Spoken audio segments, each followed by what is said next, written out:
Hello, everyone. Welcome to Hauser Wirth. I'm Russell Salmon, Director of Public Programs here at the gallery. We are so thrilled to have you all here this evening for this very special screening and conversation celebrating the 10th anniversary of Camille Henrot's film Grosse Fatigue, winner of the Silver Lion at the 55th Venice Biennale, curated by Massimiliano Gioni in 2013. Following the screening, we're excited to have Camille here, along with artist Han and Executive Director and Chief Curator at the Kitchen, Legacy Russell, for a talk about the film and its themes. Henrot describes the collage editing style in Grosse Fatigue as an intuitive unfolding of knowledge or an experience of density itself, meant to highlight the very limits of the way we take in information. The film is structured around a poem voiced by multidisciplinary artist Akawete Orakatete and written in collaboration with Jacob Bromberg, with music by Joachim Bouaziz. The 13-minute film has since been included in exhibitions globally, and Art News named it one of the most important artworks of the 2010s. After the talk, you are all welcome to come over to the Roth Bar for a drink, where the conversation will continue, and we will celebrate the 9th issue of Ursula magazine, which includes a portfolio piece titled Clang Association, featuring Camille Henrot and writer Estelle Hoy on the chimerical architecture of bridging mediums. Thank you all again for being here tonight. We're in for a treat. And now, before we have the privilege of hearing from Camille, Han, and Legacy, please enjoy a screening of Grosse Fatigue by Camille Henrot.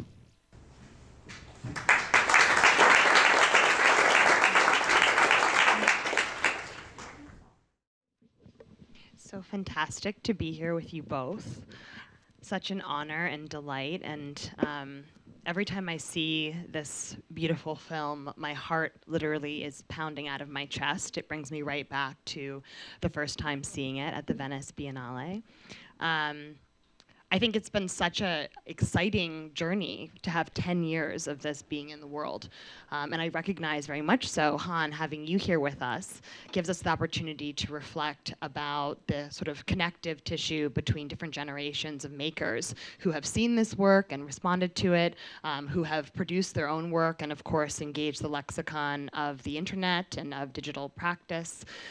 So I maybe want to start at the beginning, because we kind of have this in the beginning as a provocation, right? To use this genesis as an opportunity and bring us to the place of maybe thinking through the connective points between your works with the egg as a metaphor. Recognizing that, within this piece, and as well within your work, Han, which I would love for us to maybe hear a bit about shortly, we're seeing the egg, we're seeing the circle, we're seeing the kind of question of the fruit, and the presence of these things being, an opportunity for some model of growth or rebirth. So can you each maybe talk about, and maybe Han to get us started, this presence of the egg and the idea of the beginning within your work, as we then turn to Camille's? Hello. Is it working? Mm-hmm. Yeah, first of all, thank you so much for the invitation, Camille. When we first, I think, wrote to each other by email, I also told her 10 years ago I attended my first Venice Biennale with my former professor, Peter Fishley. And I still remember, after seeing all the exhibitions, we sat down and talked about all the works that left an impression on us. And Camille's work was among them, Grosse Fatigue. And it's just so magical to be here 10 years later, to have the opportunity to talk about it with you and Legacy. So it's a great honor. Yeah, the egg. Camille and I also share a common obsession with Clarice Lispector's writing. And This is how we met. I think initially I asked you online a text by Hélène Cixous. Yeah, Hélène Cixous and Clarice Lispector brought us together. And there's a really one of my favorite short stories by Clarice Lispector is The Egg and the Chicken. I think it's one of her last works before she died, and she also says it's one of her most mysterious works, and she herself doesn't understand it. And yeah, so there's this short story. It's like around 5-6 pages, and it's hard to sum it up, but there's a lot of eggs in there, and and a chicken. And in my own work, my recent film, Into the Violet Belly, which premiered more than a year ago at the 12th Berlin Biennale. And just won a very special prize, I have to say. I'm shouting it out. Yeah. Last week we won the Golden Lola for that film in Germany. So, and yeah, and that film, it's an experimental collaboration between my mother and I, and a chicken also, and lots of eggs. It's, I guess the gravitational center of that film is my mother's experience as a refugee. She escaped Vietnam by boat, and before they arrived at the Thai coast, their boat was attacked by pirates, and she decided to jump into the ocean without having the capacity to swim. So this moment of like underwater, like between life and death, was something that's been haunting me like since I'm a child, and I've been hearing the story again and again. And yeah, so I was looking for an object, a motive, and like a thing that where I could deal with this experience, and like the egg and the chicken was for me to think through that mother-daughter relationship, but also beginnings and ends, life and death, underwater, over water, within the lifespan of a human being, but also beyond that. And yeah, yeah. So yeah, that's the egg. Yeah, I was very seduced by the image I saw of your film, which were presenting a lot of eggs on the beach, which is also a scene of Grosse Fatigue, except the eggs are buried in the sand. But I guess for me, the egg had multiple function in the film. I think it also pointed out to exactly what you said, the egg and the chicken, the expression, and the idea that it's difficult to know what comes first, who came first. And this question is related a bit to this joke about turtle all the way down, and you know the story, that you never know how, like, what was it before this? You know, in the beginning it was this, there was that, but what was it before? Even before death, there was something. What was it? So I think the egg was for me a bit like a big interrogation point. It was a question. Putting the egg in the film was a way to ask a question. What was at the beginning? But also, I think I was attracted by the image of the egg because it's represent fullness. And in French, we often say plein comme un œuf, like as full as an egg. The egg is an image of how much you can pack into something very small. Actually, the shape of the egg being oval and not round is some kind of pragmatic solution. The same way, like the bee also built in a way that has maximum efficiency. So I was interested in making Grosse Fatigue, doing something that's extremely compact and that is extremely dense. So the egg was in the natural world, which the image that mirrors the most the film as a project. I think it's actually a great moment to have us talk a little bit about the title, Camille, because inside of that question mark that is the egg is this title that is so fantastic and dense and curious of Grosse Fatigue. And you had been speaking earlier, even as we were chatting before the talk, about these kind of different definitions and also the maybe dilemma of translation within that between French and English. Can you talk a little bit about that and how you kind of came to this title of Grosse Fatigue? So the production of this film actually all came in a moment where I just had moved to New York, and I had left everything behind, including all my books, all my tools, and they were stuck in a container that I couldn't get access to because there was elements that were banned in the US. Some of them being, I remember, porn, manga, and animal parts, because I was preparing Pale Fox already, so there was a lot of like weird object as part of Life of the artist. Yeah, and the ostrich egg, and a lot of animal elements, shark teeth. So I couldn't. So it was blocked for a year and a half, And I also didn't have a studio. So it was in this context. I mention it because it's also related to the idea of the exhaustion and the idea of being too much online, that I was constantly online. There was no beginning and no stop to my days of work. I was very unlimited in my capacity to research. So basically I was working in pyjama in my bed with the computer, always browsing a lot of images. So there was this sense of exhaustion.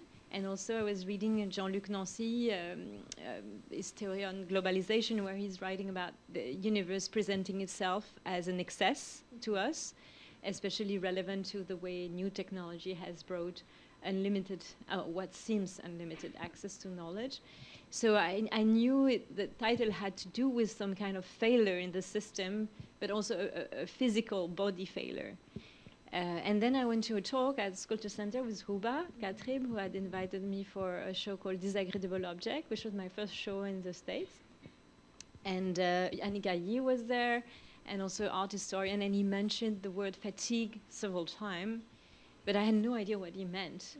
Because sometimes the thing that's the most familiar to you is the most foreign if it's pronounced in a foreign accent, right? Yeah. So I kept asking everybody, you know, what does this word mean? And they were like, what? Because obviously I pronounce it differently.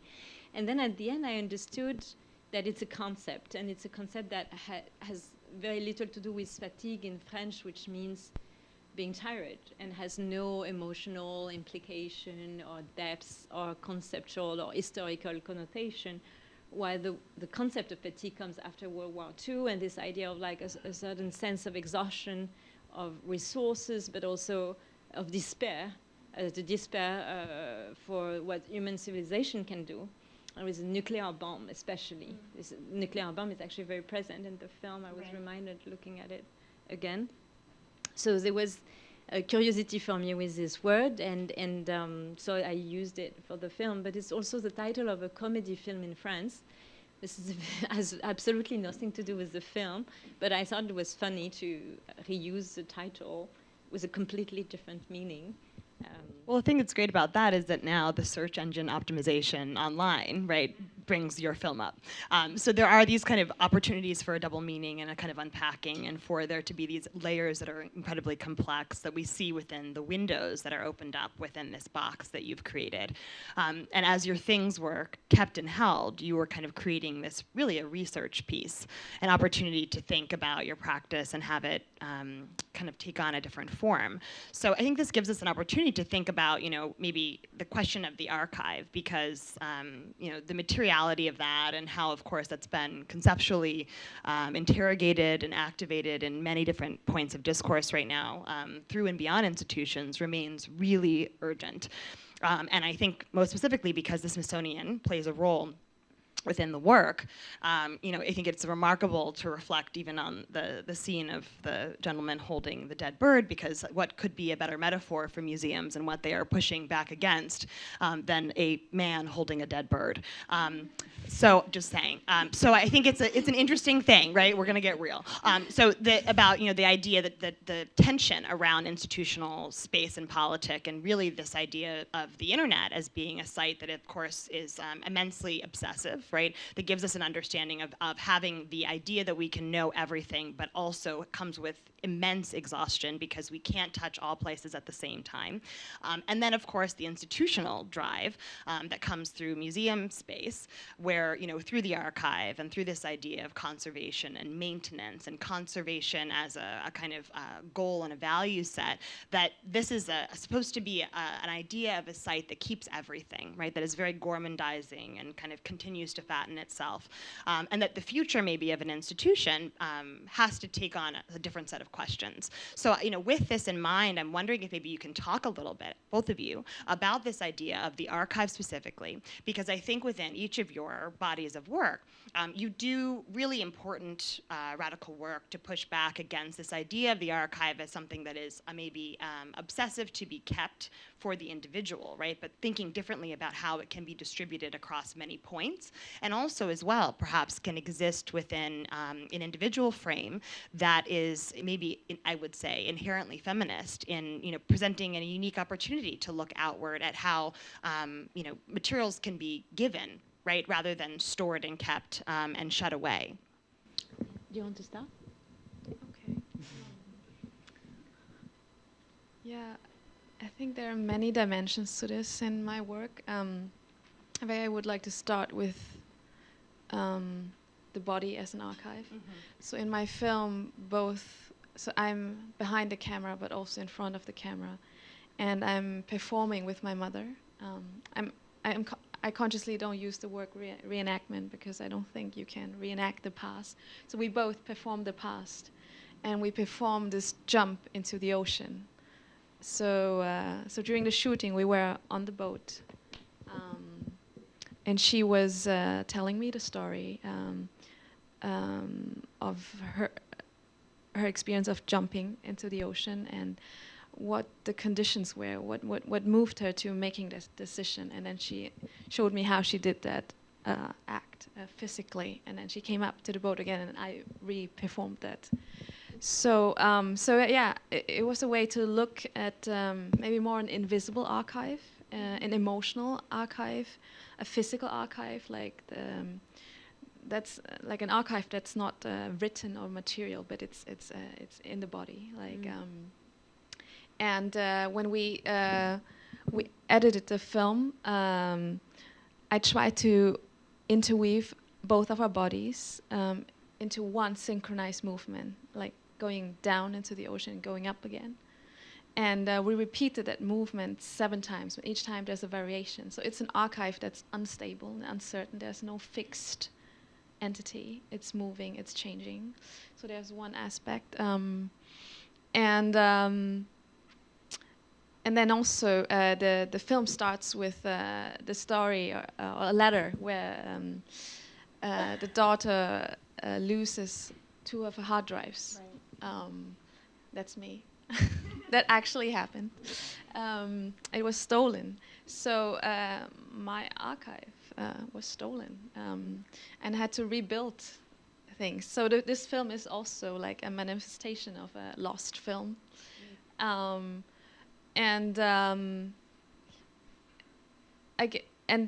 there are different layers. Like there's the hard drive, there's the laptop in my film, there's a projection screen. Like there are all these technical objects that is an externalization of our memory. I think Stiegler calls this the epiphylogenetic memory. So we have 3 different kind of memories, like the epigenetic, that's our individual internal memory that we store in our brain. And there's a phylogenetic memory that we inherit biologically, evolutionary from our ancestors. And then there's the epiphylogenetic memory, which are these temporal technical objects that exist in form of tools and that help us store our memories of ourselves and our ancestors and help us shape and build our environment. These technical objects play a great role in my film, but also in the film making process. And I'm trying to make it visible also in the way I make the film. So, for example, like in the film, you see the act of making the film. You see the camera lens, you see the laptop, you see the post-production studio. You hear us saying cut or action. So this whole process of constructing a memory or an imagination is visible. Like you see all the whole process within the building of the archive. So it's always in flux. So I'm thinking of like archive that's invisible but also constantly changing, and it's a process of negotiation. Camille, any thoughts? Yeah, it's really interesting because it's really, I think the dynamic in Grosse Fatigue was also very much a sort of negotiation. I like the word you just used between, but it's not really a negotiation. It's almost, maybe I would say, a conflict between the oral history and the written history. Because just before Grosse Fatigue, I did a project with Native American community in New Orleans who had never been recognized by the US government because they're lacking documents. And so in the office, I remember there was this photocopy slogan where it was written, if it's not written, it didn't happen. Which was a way, kind of like the painful reminder of how history has been written according to a certain Western point of view, and any other kind of archive or memory has been discarded, including the oral history. So in Grosse Fatigue, there is this dynamic, which is the core of the film, is the dynamic between the voiceover who represent the oral history, but also integrates some scientific elements, which is the written history, but is also oral. It's stuff we heard as kids in the physics class. And the archive, the way the museum itself organized it. But to me, the museum, my vision of the museum was always a bit like the museum is neurotic. He has OCD problems. And I dived into it, but I myself, being a little bit OCD, there was a sort of repulsion and fascination with the museum compilation of stuff. And I have to say also that it was my first year living in the US, so Smithsonian to me was a kind of like representation of the American culture in its very high ambition. For example, I remember when I worked with the Natural History Museum, which is one of the main museums I work with, even though there was a less collaborative, but it was the most interesting to film. I built a friendship with the woman in charge of the fish category. And she explained to me that the goal of Smithsonian is really to possess the totality of the fish of the ocean that ever existed. And on their little pamphlet it was written, we have 60% of the fish we know exists.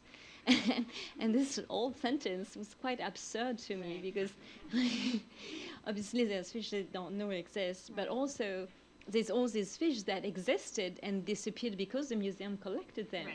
Like and then we'll never see them again. Yeah, like the coelacanth. It's my handle on Instagram, but I did a misspelling. But I chose this coelacanth because the story of the coelacanth is actually in the Smithsonian display. There's a picture of a Smithsonian researcher fishing a coelacanth.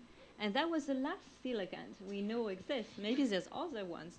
But the first reaction was, let's fish it and put it in a tank. Right. And that's the thing that I think for me was a little bit like one of the core elements of the archive is a sort of like deadly fascination, and the way the archive itself is built on the idea of conservation, as you said, to care, to protect, but it's also to kill. Because life is movement, as you say, and an archive that is in movement is an archive that is living, that is fluctuating, that may be forgotten, may be remembered, and that is always escaping your hand like water.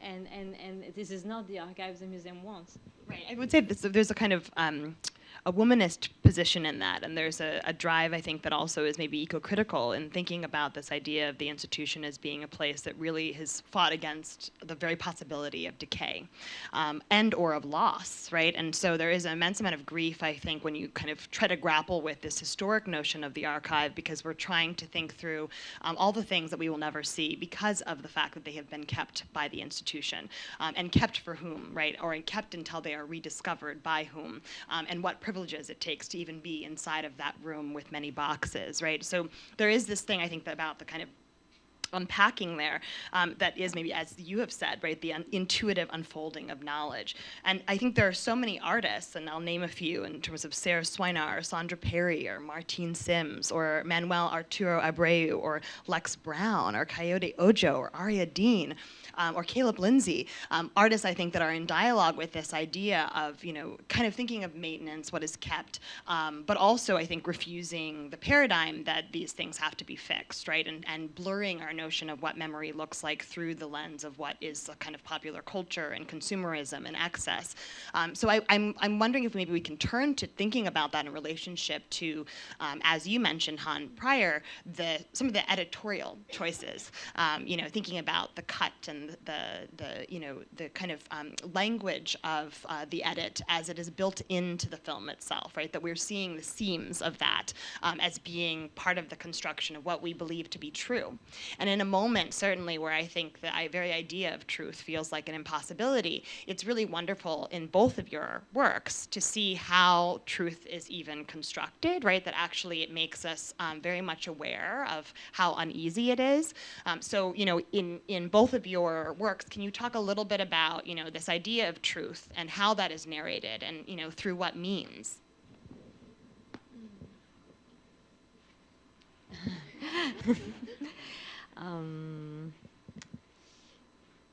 There was not a very big preoccupation with truth in the making of this film, because as a start, I knew I wanted to work with a topic that is ungraspable, that would escape my own hands. So, but I wanted to sincerely try, knowing that I would fail, but to have the most authenticity in the process of doing it. So I did actually browse the whole database of the Natural History Museum, the Air and Space Museum, the American Indian Museum, the African Art Museum, all the different Smithsonian institutions.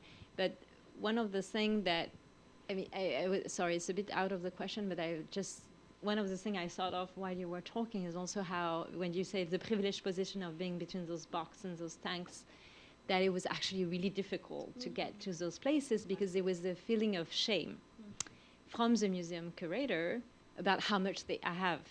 So some institution, including the one who was hosting me, the one who gave me the fellowship, was American Indian, would be uncomfortable with me filming their archive and their storages, because they were ashamed of how much they have and how it got there. And they didn't want anybody to know that, in a way, it was, that we see the birds and they could have 3 or 4 specimens of toucan. They do not need to possess 60 different specimens of the same species of toucan. And it's the same with object. So there was a little bit of that shame. And to come back to the idea of truth and how the film is cut and edited, my model was really the computer research, but in the erratic aspect. So the fact that when you look for words, sometimes you have a nail polish image that comes on the screen, and sometimes it is the concept you are looking for. But as I was browsing many images, for me, I had those crazy dreams with very colorful images, and I remember Philippe Cadic describing those dreams in his diary, and then I was worried I had schizophrenia, so I started to research schizophrenia, and then that became like that anxiety and restlessness became part of what the film had to be, because I wanted the film to relate not too much to truth or authority, but to the idea of neurosis and the disease, and how much this impulse to gather everything, all knowledge, all in one place, comes from a place of fear, of anxiety, and come also from a place of destruction, in a way, including self-destruction. Through the stories I collected, there was a lot of story about the Manhattan Project, but also about Einstein waking up with like terrible stomach pain and having like the terrible inflammatory bowel syndrome because of thinking of totality. Because when you think and you collect in a very wide breadth, the feeling of anxiety is so strong that it would just like destroy the stomach. So those images also of the eye drops, they all relate for me more to this idea of like symptoms. So I would approach the topic more like a sort of like a doctor or a psychanalyst, but also it's a bit of a self-help psychanalysis. Appreciate that. Han, any thoughts? Yeah, I think what I can relate to Grosse Fatigue because of like because it's an impossible task to like create a unified history of how the universe came into existence. So on a macro level, and in my film, I think it's impossible to understand my mother's experience of being a refugee on a boat in the open sea and having to make a decision to jump into the ocean.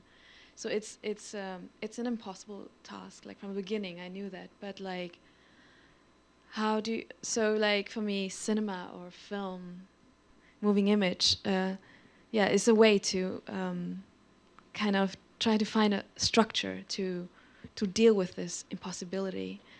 And I think one way for me to deal with that is like I'm also not interested in truth, but like to layer, create a lot of layers of reality and fiction.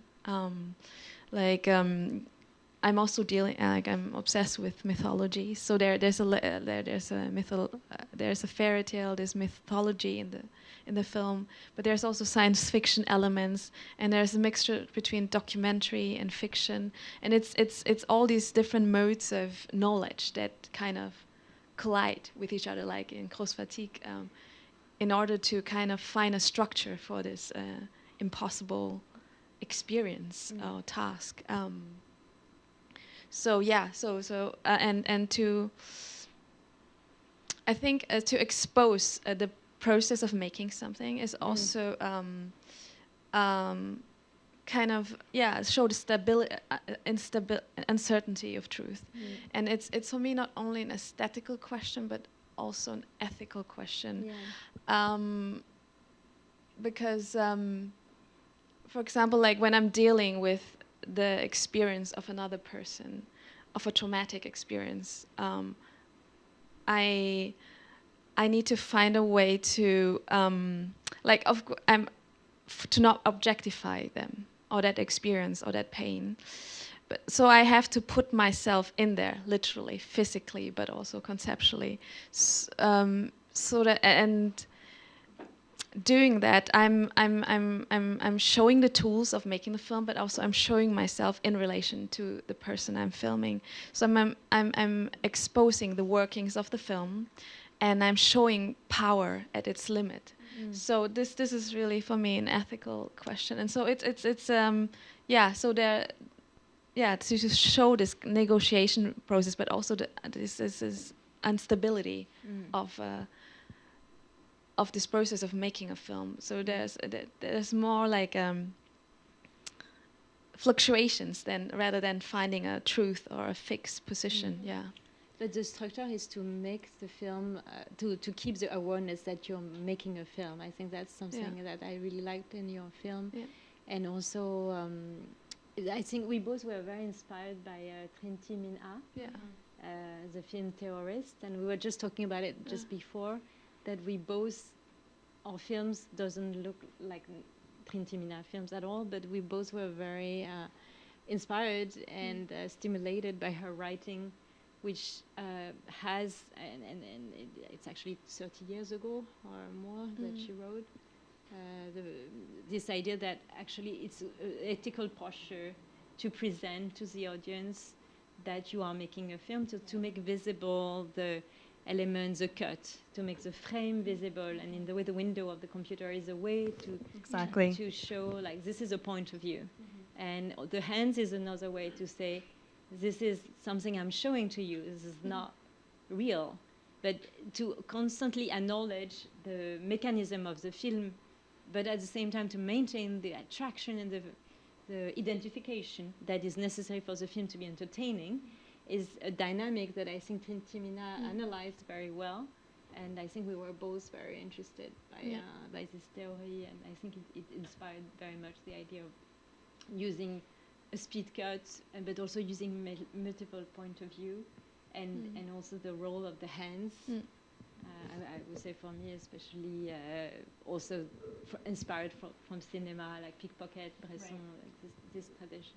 But I appreciate these are different strategies, and so with that also across both of your works, there's the strategy too of sound and of narration, and so I'm curious to hear you maybe talk a little bit, Camille, about the choice of having this work be narrated so thoroughly from beginning to end, what it takes us through, in addition to, of course, the sound of music within this that plays a very particular role in keeping us in this kind of obsessive grind, this kind of anxiety, this feeling of fatigue.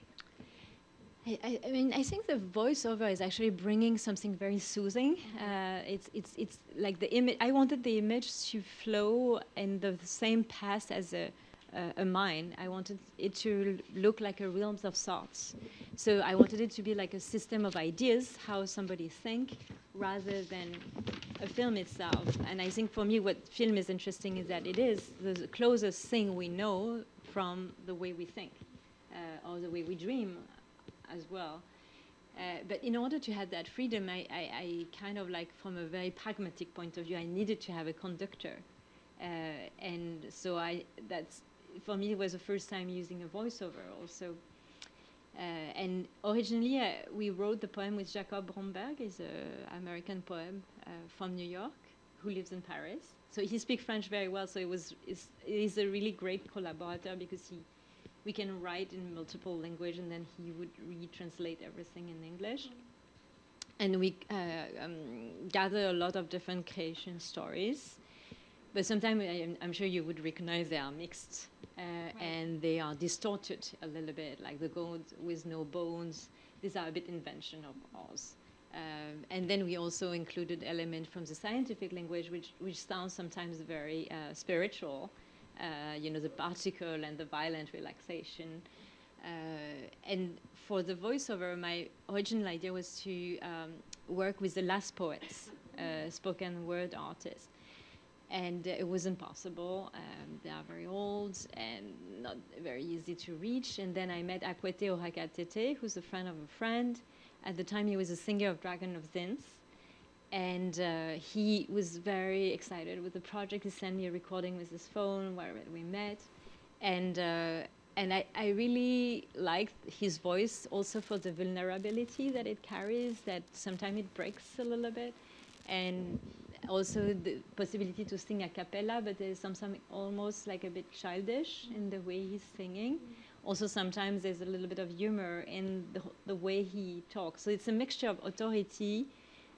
That spoken word is a bit modern also on the idea of the preacher, with this breath. I don't know how to say. It's almost like it's someone who's talking, but it feels it's talking inside you. Right, and of course, he's an orator, and it's incredible to have an artist in a position of authority, right? Also of world making and of being in this oration, in the making of the environment of this piece.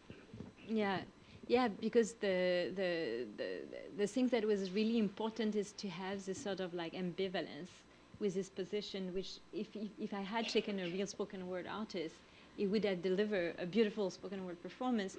But what I think Akwete really brought and really something we were able to work together is also to have those variations and those moments where it almost feels like he's a child. And then he continues, and then he again has this like authority and force. And that was really like something that was really interesting. And then Joachim Boisiz helped record and did the composition. Mixing a real beat, like sometimes you hear the voice, somebody is like, go on, like, yeah, I get it. This is the guy who was doing the drums, and he was encouraging us while we were rehearsing, and I really liked what he said, so I asked if he could do it again, and we could record to include it. I think it's phenomenal to have that as part of the authorship of the work, and it really shifts the scope, especially in juxtaposition with having this very sterile institutional environment that's inside of the frame. But Han, in your case, can you talk a little bit about, what sound does? The sonic presence is a kind of rhythm that carries us through the piece. First, I would also like to say, so when I was working on my graduation piece at Stillschule, I also sent Grosse Fatigue, or an excerpt, I didn't have the full version of it, to my composer, because I was really inspired by the spoken word element in your film and how it holds together these different stories and complexities and paradoxes. So that's been really an influence for me. And in my film Into the Violet Belly, so the film is mainly in Vietnamese, and Vietnamese is quite a melodic language. It has 6 tones. And the film ends with a song. So we move from my mother's voice into a song. And the song is based on a poem written by my friend Nguyen. It's a Vietnamese poem, which she's translated into English. And it's a contemplation on death and different forms of dying. And my friend Francisca made that poem into a song. At the end, when it's the moment when my mother jumps into the ocean, and there's a surreal moment. I don't want to say too much about it, but then the whole thing just transforms and explodes into something else, and there's this song. And there's one of my favorite films is Hiroshima Mon Amour by Alain René, and there's a moment where the female protagonist, you see the female protagonist, and she closes her eyes, and it says, "And you will become a song." And I guess in both our works, we become songs. Yeah. Yeah, and I think the song is a great structure just to hold all these paradoxes and stories and experience together. Like maybe a way to also going back to the question on truth, like to just hold this in an equilibrium without trying to be coherent, but like have a structure, a fixed structure for that. It's also the closest thing to, the song is the closest things to mythology, if you think about it, because most of the Creation stories, they were a song. They were not a story, they were a song. And song was the way a lot of oral history was transmitted anyway. So the song is one of the first form of archive, but also of writing, because the word roman, for example, in literature, it comes from a song. It was everything was narrated. The epic stories also were narrated, but they were narrated like a song. So the song is writing. It's narration. It's the first narration. Yeah, and the mother's lullaby. Yeah, exactly. I'm keen to hear you maybe talk a little bit about your influences. I know that Han, you have cited Sisu as being an influence and someone who has inspired you. And in fact, I think you in the past have quoted from an essay that was written in 1993, "We who are free, are we free?" wherein she asks, "What am I in relation to freedom? What are we? What are you? Am I free? Have I ever been free? Have we? Have you? Where is freedom to be found? Where does liberty find refuge when it is under threat?" And I'm keen maybe to hear you reflect about this idea of what freedom can look like in the act of the imaginary. Because I think for both of you, in many ways, the imagination is such a big part of what makes these works so emancipatory, that there are parts of these things, as you said, that are unknown, and that really push us to view the world differently. Yeah, I think, so my last film, Into the Violet Valley, is a part of a trilogy. So there, and I think, so the first part of the trilogy deals with also an escape story from East Germany to West Germany through the Black Sea. So a friend of mine, he escaped in '69, and he prepared a journey for 2 years, and he swam through the Black Sea for almost 15 hours, mainly in darkness, and navigating through the stars, constellations. So I think, so that and my mother's story of escape, and the second part of the trilogy is deals with my father's history. As a young man coming to Germany, studying in Germany, being influenced by Marxism and communism, and just negotiating his position during the Cold War. And I guess like I'm really fascinated by these individuals who find ways to define and embody their own way of being free under oppressive conditions. So it starts usually with that somehow. I'm subconsciously, I think, really obsessed with that. But then it moves, of course, it evolves into something much bigger than just human freedom. But yeah, that's always somehow the starting point. And I think you mentioned Angela Davis, and I think in this quote she talks about how we, with each generation, have to push this imagination of freedom with each generation, because I'm wondering what it means now, today, especially in the last weeks in Germany. What's happening now? What does it mean? And I think looking at freedom always in relation to each other, in relation to the past, present, and future, in relation to you, in relation to me, in relation to the generations that came before me, and in relation to the generations to come. So I think through my work, I'm trying to look into this question, starting with an individual with whom I have an intimate relationship with, and then from there trying to connect it to connect that question to a bigger context, historically, Yeah. And this quote from Davis is in conversation actually with Toni Morrison for those in the room. And so I want to read a little bit of that in terms of Davis saying, how do we think about freedom? It is about the deeply historical character of our own imaginings of what it means to be free. Because I think we won't ever reach a point where we can say we are free.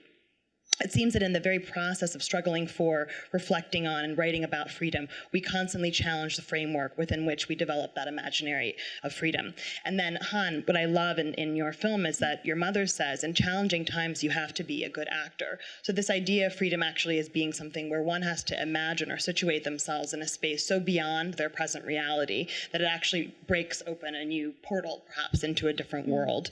And I see that so much within Grosse Fatigue, that there are these portals that we are kind of drawn into that feel completely impossible, right? And that also maybe completely disorient or muddle our very understanding of reality, right? In making us aware of what it means to be a good actor. Mm-hmm.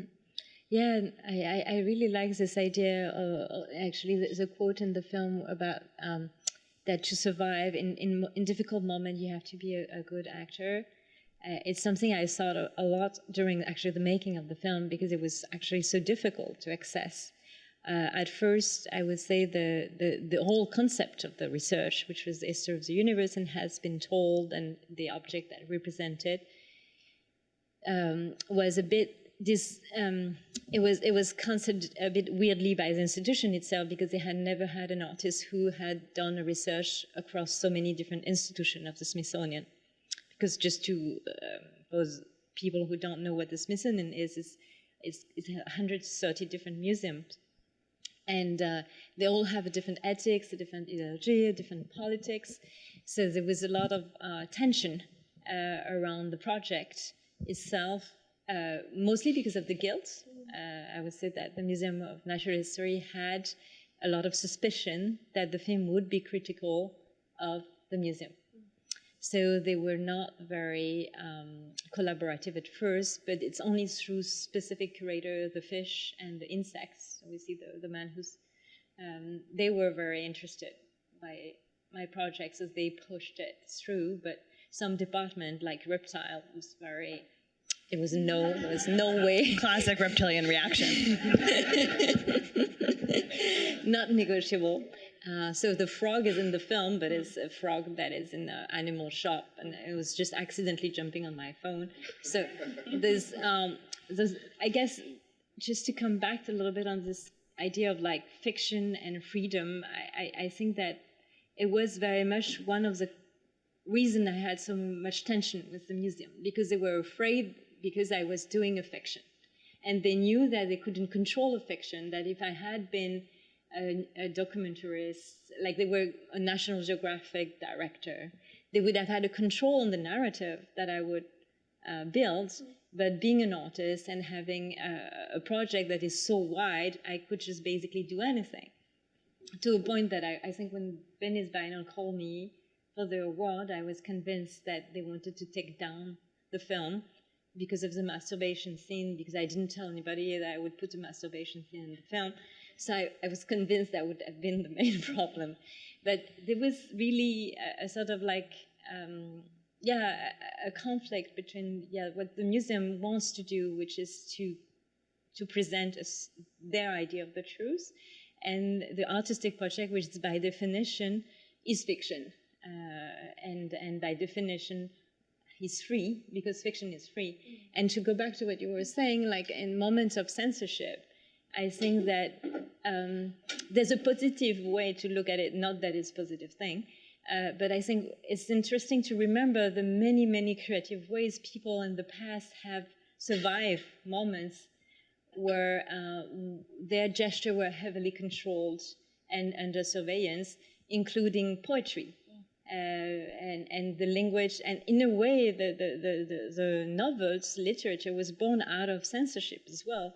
And so there is really a strong potential of freedom in a narrative that is poetic. I think poetry is really a strong, because it's a code. Yes. And Cryptology Museum, actually, which is one of the institutions I filmed, it's not part of the Smithsonian, but it's a museum of code, had a lot of poems So it was very interesting to look the way men have been trying to send a message to a very specific, restrained number of other men, but knowing that the whole room would access it. Like if you want to send a message and everybody's listening to you, but you want only one person to understand what you're saying, right. This is what you would do. It's poetry. I so appreciate that. And I'm curious to hear you maybe reflect a little bit about the fact that actually Grosse Fatigue, if I'm remembering correctly, technically wasn't supposed to be an artwork. It was supposed to be something else. And so can you share with us a little bit about that origin story? Because I think it brings us further into this idea of what artists do, right? What is the role of the artist, and kind of helping us think through world building, but also as well like freeing up different ideas or liberating different ideas of what we see and feel and kind of access in the world.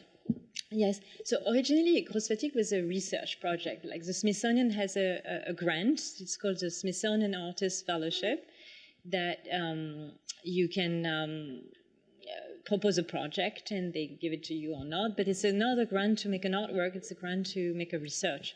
So my research was how the history of the universe has been told, and what are the objects different cultures have been considering is a condensation of their own history, and what is the museum strategy, how the museum is organized, also the structure of the museum, the philatology, like how the museum are separated. So it was obviously a very wide topic, and in the end they gave me the grant, but they say they were a bit worried about how I would proceed. And they also gave me a signal that maybe a lot of people would be dismissive of the research. And it was interesting to see, exactly, some museums were feeling very guilty and turned me down because of the guilt, and other would be extremely collaborative.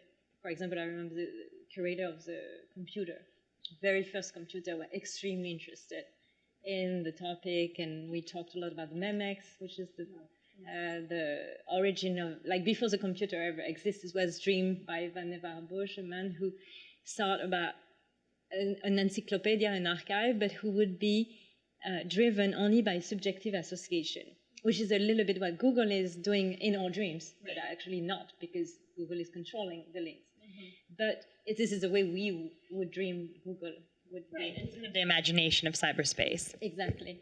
So Grosse Fatigue at the beginning was a research, but then I wanted to make a film, but that would have been a slideshow in my idea, and the idea would be to invite many artists and maybe do it over a period of 20 years. But then I met Massimiliano Gioni, and he wanted to invite me for the Venice Biennale, and he said, "What are you doing?" And I explained, "I'm doing this research." And he said, "Oh, that's exactly the thematic of Venice Biennale, Encyclopedic Palace." And he asked if I could share some document with him, and at that time I only had the letter that I sent to you, which is the letter which describes the research, the letter that was the basis for the Smithsonian to give me the grant. And then he asked if I could do the project within 8 months. And and that it had to be a masterwork. Easy. Exactly. But it was really the first, museum director in New York that was really trusting me with the project. He was very enthusiastic about the letter. He even asked if he could use excerpts of the letter in his own texts for the Venice Biennale. So I was very honored. So I said yes to the idea of making an artwork out of the research. But the result is I was doing the artwork and the research a bit at the same time.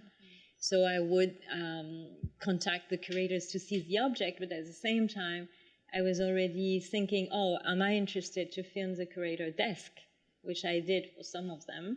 Am I interested to film their cantina where they eat? Am I interested to... So I had a very different way to do the research because I was already thinking image and I was already thinking films.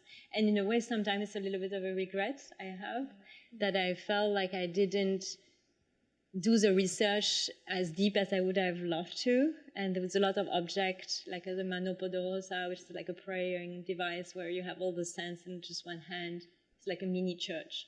The Kipu, which is like an object where you have all the different knots, which also tells stories through the way things are not. And it's also a calendar and a calculation device. So there was a lot of objects I wanted to explore and to see and to know more about that in the end I didn't really get see or to explore, because the research itself became an artwork, and I was very quickly looking at things, interviewing the curator, but filming at the same time, or very shortly after. But little did you know that, of course, across 10 years and now standing in present day, much of what is in this film, I think, you have begun to unpack over time. And so for those who have followed your work closely, there are so many clues, perhaps, for your artistic growth that exists within this early work that we now see have taken place in different forms in present day. So can you maybe talk a little bit about that? And what does it mean to have this research work become its own artwork? And then, in the kind of egg of it, right, as it unhatches, right, has now kind of created these many Easter eggs across your broader body of work and canon. Yeah, I mean, in a way, one of the motivational idea for me while I was doing the film, I said I wanted really to refrain from no interest. So I wanted to collect all the things that I'm interested in without sorting them and without building any hierarchy. As a result, I had this very, very big folder of research where there was a category egg, there is a category Manhattan Project, the bomb, there is a category Buddhism, there is a category anorexia, there is category schizophrenia, there is Philippe Cadic, there is all these different elements that I was interested at the moment, and I researched very quickly through the internet rabbit hole, but I decided that was legitimate.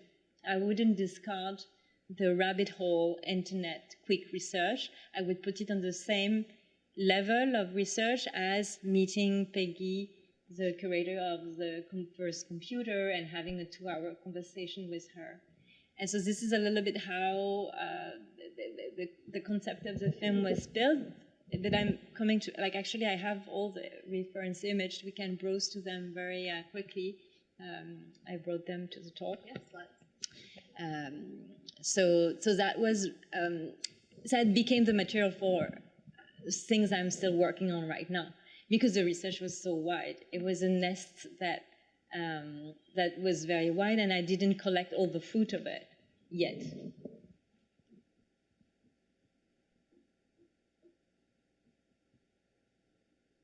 This is the inside of Camille's brain. It's fantastic. I could spend all day there. But, I think that the richness of this, right, and really giving the opportunity, of course, to have these many layers, right, to have, of course, these many pathways that you're creating is something I think that is a kind of poetic curiosity of yours and, is maybe an insatiable thirst throughout the arc of your career and practice. So I'm wondering, in Han, as you think about your next steps, right, with this amazing work that you've created that exists in Trilogy, thinking about, how you may continue to create a language or vocabulary around your practice, how you're maybe imagining bridging forward from this work in terms of Into the Violet Belly, and are you imagining that maybe that there are things within this that would meet strands that could exist elsewhere? So I'm working on 2 new projects. One is a feature film, which will be an expansion of Into the Violet Belly. And the second project is an experimental short film, which we will shoot next year in Austria and LA. And it's inspired by Maya Deren, choreography in cinema. And at the center of this project is, for now we call it an archive of loss. So loss could mean many things: a loss of culture through colonization, loss of genocide, loss of a loved one, loss of something that never could come into existence. So it's kind of an expansion of Into the Violet Belly, and it deals with an archive that's not visible or not even existing. And through choreographic movement in relation with the camera. And that's super exciting. I want to ask you both one more question before we turn to take some questions from the folks in the audience. But I've reflected a lot about these 2 gorgeous works and the role that mothering or mothers have played within your creative pedagogies, if you will. And then also, of course, its relationship perhaps to, you know, the mother and the hard drive, right? What does it mean to have the hard drive exist maybe as its own genesis story? So I'm curious to hear you each reflect, even briefly, if possible, about, you know, what does the form of the mother do to give us a new understanding or a different understanding of what survival can look like in a period of time where certainly the fixation on endings, right, endings of life, right, endings of environment, endings of being, right, are constantly being narrated to us through these technologies. Yeah, there's really a fascination with apocalypse, and I found it very quickly as I was doing the research on the history of the universe that there was so many narrative related to the end of the world. When you start looking at in the beginning, it very quickly bring you to at the end. Right. So the question of beginning and end are very tightly connected, and I like the idea also of bringing the mother into that question, because in the beginning there's also the mother, there's the egg is also inside the body, and the egg is also sometimes not fertilized. There's also the idea of the egg being a possibility, just the idea of something. And the new body of work I'm doing right now, I'm more dealing with like the human beginnings, system attachment, and it works around the idea of like caregiving, but mostly around the idea of how it starts. How do we fall in love? Why, when we kiss, we are still suckling the breast? Like so many of our gestures as an adult are coming from the experience of being small children. So this is, I think, for me, the focus of the work I'm doing now, but also to answer to your question about the relationship with the mother, also like from a technological point of view, and the idea of like how the world is fascinated with its own end. And I think that has to do with a sort of religious, I think we're still intoxicated by a Christian myth with the apocalypse. And I think this is still kind of like almost something some people want to see, or maybe we all kind of want to see the apocalypse. So many films are made with the idea of the apocalypse, right? The end of the world is much more interesting to watch than the beginning of life. Why? Also because death is more spectacular than life, because life is care, life is everyday, and life is fluctuating as well. It's something that's constantly changing and that's vulnerable, while death is ultimate. So death is a genius in a way that is making the ultimate gesture. So there is something grand and also something patriarchal, I would say, with the fascination for death that I think from a feminist perspective is something that we reject. And I think we both have Trinity Mina as a muse, which is, I also have Laura Mulvey, who's also another feminist film theorist, where the idea of care, the idea of sensuality, the idea of the erotic, the idea of the beginnings is something that is very highly valued, as much as the spectacle of beginning or making a beginning. Or when you think about your films, which show the making of the film itself, the same way Grosse Fatigue is also showing the making of the film. It's almost like the image of a pregnant woman. It's something that is in the making. Han, any thoughts? Yeah, I think so. During the first lockdown, I think it was 2020, I stayed at my mother's place for a few months, and during lunch, she told me if I had the conditions, I would have loved to become a film director. And I was so shocked because back then I just came back from Chicago, where I did my MFA in film, and I didn't know that. And so like the idea to work with her on this film came through that. And she used to direct also theater pieces while she was a pharmacy student in Saigon. So yeah, so there's this connection somehow, subconscious connection through the mother-daughter relationship. And yeah, and then to at the end of the film to have this performance of both mother and daughter jumping into the very cold ocean in Manhattan.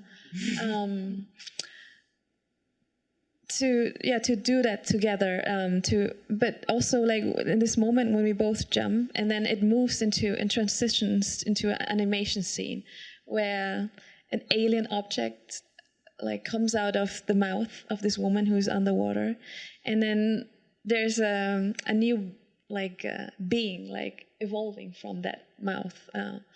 It can't quite be identified, but while I was researching for this film, I was reading a lot about whales and the evolution of whales, and the ancestors of the whales were like deers and sheeps and cows. They were like living on Earth, and then slowly over millions and millions of years they transitioned into the ocean, and they developed this capacity to breathe underwater. So I guess this film in particular also thinks about life and death and like beyond time and space, and not to just look at that one human time frame, but like this woman jumps into the ocean and it's unclear in the film whether she survives or whether she dies. But there's a transformation, a metamorphosis going on. And I think in the work of Octavia Butler also, is it Wild Seeds? Also the female protagonists like transform into dolphins. And I really like, to go back to the body in the archive, to look at the body as some kind of, to create these horizontal relationships between like humans and modern humans, and the body as a threshold, as a place for knowledge and transformation, where life and death constantly happen. Like it's a whole ecosystem within our body, but outside of our body, where things die and are coming to life and nourishes our other. There's a construction, destruction constantly going on, and to look at it more like as an ecosystem, than like a thing that is limited just in the notion of death. Yeah. Thank you. I'd love to open up to questions. Any brave folks who are in the audience?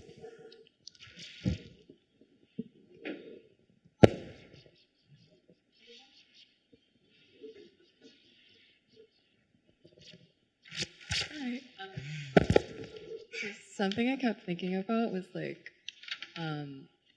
how Foucault said like what's left out of the archive is more important than what's included. And since you guys have such different scales, like one is infinite and one is like a localized moment, memory, and time, like how did you decide where to like draw boundaries and stop amassing your archive before you like went on to film and finish? Like how do you know you're finished? Great question. That's a great question. I mean, obviously you never want to finish. In the case of Grosse Fatigue, it was finished, I think, 3 days before the Biennale opened. I continued working on it endlessly, and I didn't want to let it go, because I've always felt there was something more I want to add, or this. And I had also filmed so much already, but also a lot of images of Grosse Fatigue comes from my own archive of previous films, like for example, the images of the Rosetta Stone, the images of the bird eating another bird who's dying, the images of in the subway, the the skin of the cow. A lot of those images comes from previous shooting. So it is true that there was a reluctance to finish, and in the way the film embraced this idea of reluctance to finish, it was just a forced finish in a way, like a forced landing, because of the Biennale. I probably would have continued much more if I had the chance to do it, but I'm kind of glad for my own sanity that it ended. And also I had quickly after the show at Chisenhell, which this book comes from Elephant Child, where I was able to develop, but spatially, some of the ideas that I felt were left out of the film. And then later I made that book where I was able to write a little bit of the ideas around the film. So it never really felt like it ended, because it continued through another project, which was The Pale Fox, and later Elephant Child, and later Office of Unreplied Email, which are small poems where I reply to spam messages. But a lot of those poems are inspired by poems I research, and the work of writing with the poet Jacob on Grosse Fatigue. So in a way, I think the work of an artist is never really finished, and a lot of having to close a project is always a little bit of a grief, and because it's the experience of the limit, and it's also the moment where you decide that it's as good as you can. And that's really difficult if you're a bit arrogant or have a high pride. You're like, I could do better, I could do better.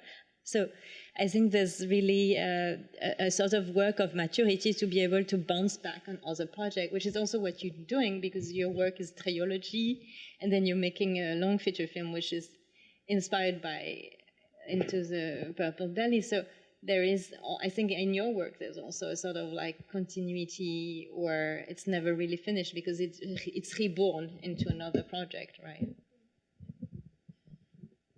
Same here. We finished 2 days before the biennial opened. Had to finish. Yeah, and it's also not finished because the installation is actually a film set with a large blue screen. So the audience was lying on the blue screen. So it continued kind of. So I see the film as something that's not finished, but also the installation. So it's an open work. But talking about the editing process, when are we finished? I think for me it's a lot about when you shoot and then the material is there and that there's nothing you can do. And there's the only thing you can do is to listen to the sounds and to watch the material and to, it's strange to say that, but it let it find its order. Yeah. It's not about me, what I want and what my vision or concept is.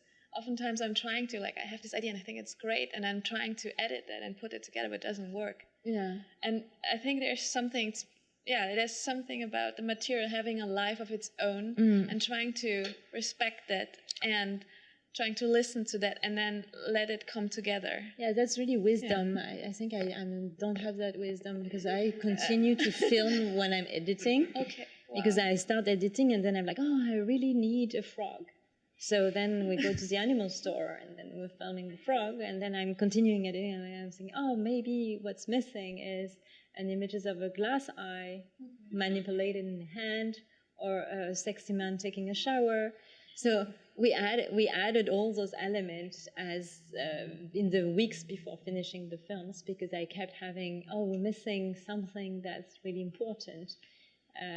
So I never, it's only when there's no more money. The ultimate limit. Are there other questions? Hey, Camille. Hey. I remember when we first met, like 10 years ago. I can't believe it's been 10 years. You had just won the Silver Lion, and I remember you customizing a pair of Nike IDs. I think it had an animal print on it. Was that right? Sorry? It was an animal print Nike IDs that you customized when you won the Silver Lion? I think I remember that. The shoes, yeah. Yeah. I was making shoes? No. This might have been the third time we met on the street, and you had just won the Silver Lion, and you had a pair of shoes that you customized, these Nikes. Yes, it's true. Yeah. I had painted on the shoes. And they had these, I think, animal print on it. I'm curious to understand what the significance and the role of animals and nature as they play in your work, and how that's evolved since you've had it's kids. A good question, actually. Anne was just asking me just before, as we were watching the film, she said, there's so many animals in your work, and I was telling her that, she asked me if I had a cat, and I said I always wanted a cat, but we had a cat at home, but it was a cat of my sister. I had a dog, and we also had turtles and birds, many birds, I think almost like 15 different birds. So there was a lot of animal in the house. And I also felt always, as a child, a very strong connection with animals. I didn't have a lot of friends, so my first friends were dogs. So I guess that really, I took a lot of time observing how animals move, the way they look at the world. My friendship also with Diona Friedman, who maybe some of you know, that is a theoretician, wrote a lot about how the dogs perceive the world, can inform a way to think about the world that is alternative, that is more like inspired by survival and like thinking about economy and ecology, reusing object. So I guess for me, it was at first a very simple, childish attraction to animals, like many children have, and it transformed later in a more like theoretical interest in the way the animal world is. And yeah, I guess that's really stayed. I was telling, like, there's lots of funny stories about the shooting also, that, for example, this is the only moment in the film where you have still images. All the other images are shot, and all of the other images are shot by me. But this is images I found online because I found a cat who has the color of the eyes exactly like this, different, and is white, and has very big hair.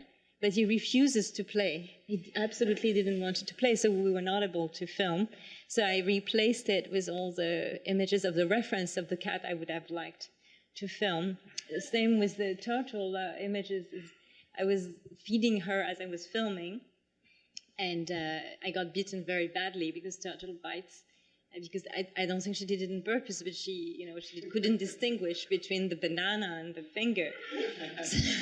Very similar, like, similar architecture. Exactly. So I guess also because we come from animal. In the beginning, we were fish, and even before we were fish, we were ectoplasm. So this is how life starts, and so this is also why it was so present in the film. Thank you for that question. Is there one more?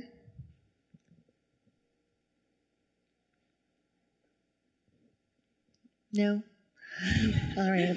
Well, I just want to thank you both so immensely, and also just with such great delight and joy to be with you, Han, on the occasion of your having just won your gorgeous prize last week, and then, of course, Camille with the innumerable accolades that Grosse Fatigue has garnered over these 10 years, time flying, really. And of course, looking forward to the next steps for both of these bodies of work as they continue to sort of spiral outward into the world and all they're making. And thank you all for your incredible questions, too, and your presence today.